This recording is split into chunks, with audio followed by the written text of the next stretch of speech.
Okay, so let's next speak about QuickSort. So QuickSort was invented in 1959 by a guy named Tony Hoare. Or Hoare, I'm not sure. Hoare, let's say. So he was well, he's still alive. He's 86 years old. So he invented this while visiting Moscow University as an exchange student. And other things. So he is a computer scientist. He had quite a bit of contributions. At 89 or something like that, he apologized for inventing the null pointer, which he considers to be a huge mistake. So the idea of QuickSort is that it sorts by picking a pivot, right? So I assume that you already saw QuickSort, but let's quickly recall how it works.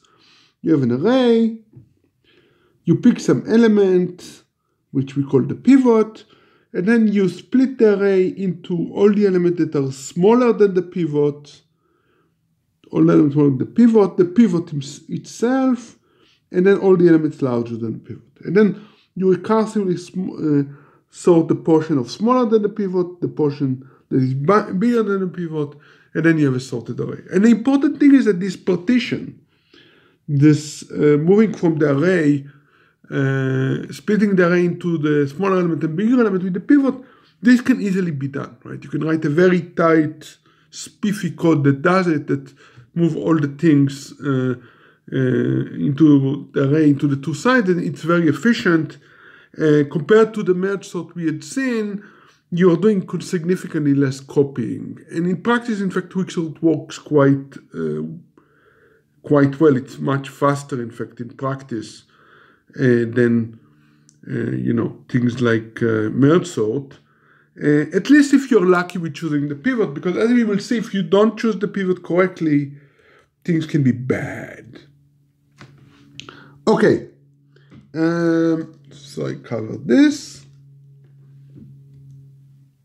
So let's see an example, right? So we have the numbers here, and this is our pivot. So we start scanning. So the numbers smaller than the pivot, 12, 14, 5, 3, and 1. Right? So I just copy them. Those are the smaller numbers. There is the pivot itself, 16. Then I'm scanning again, bigger numbers than 20, 18, 19. Okay. So those are the bigger numbers or the smaller numbers. I take the smaller numbers and I recurse on them. Again, I'm going to pick the pivot to be always the first element. This is, of course, in practice, a horrible choice. In a real implementation, you would randomly choose some element or use something less obvious than just picking the middle element or the last element and so on. Okay, so we take the first element, 12.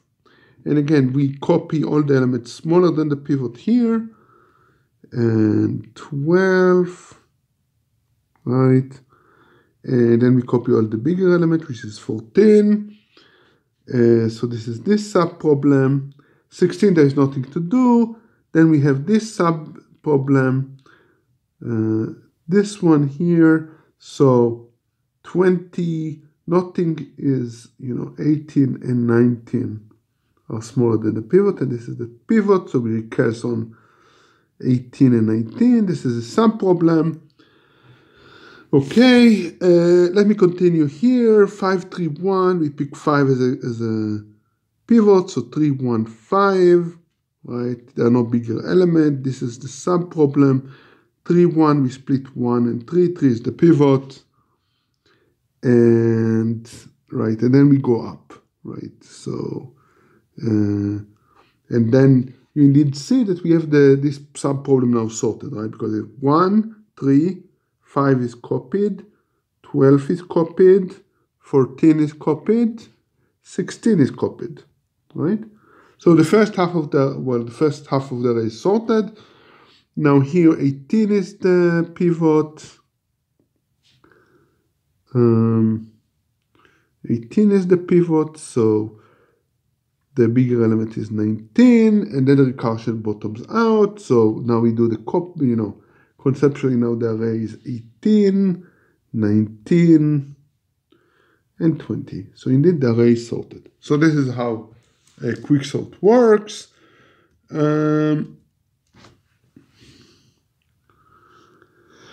Now the big problem, and this is what makes QuickSort so painful, or worst case far from optimal, is that it's really important where the pivot is.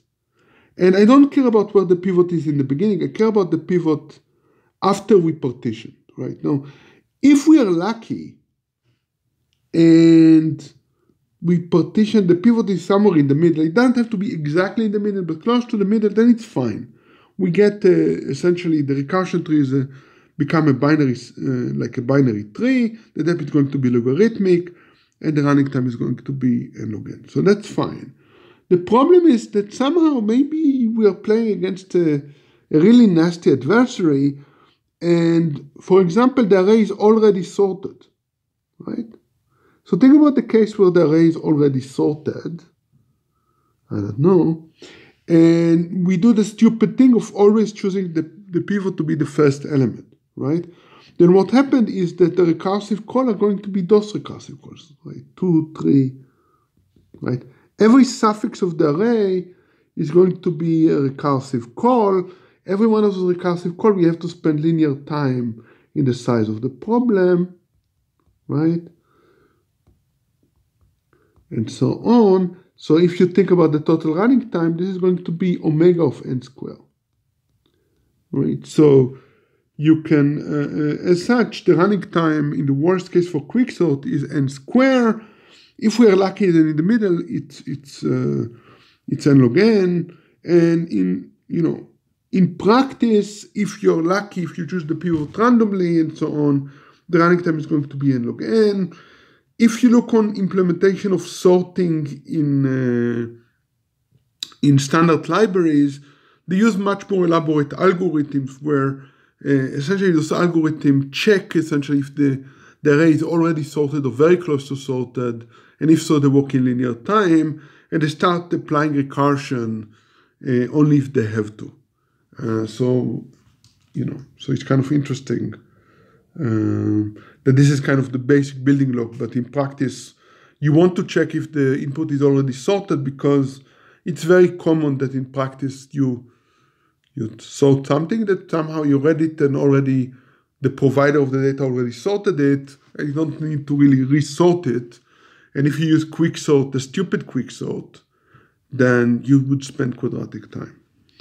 Okay, so this is just a summary for just what I said, that if we are lucky, QuickSort takes n log n time, but if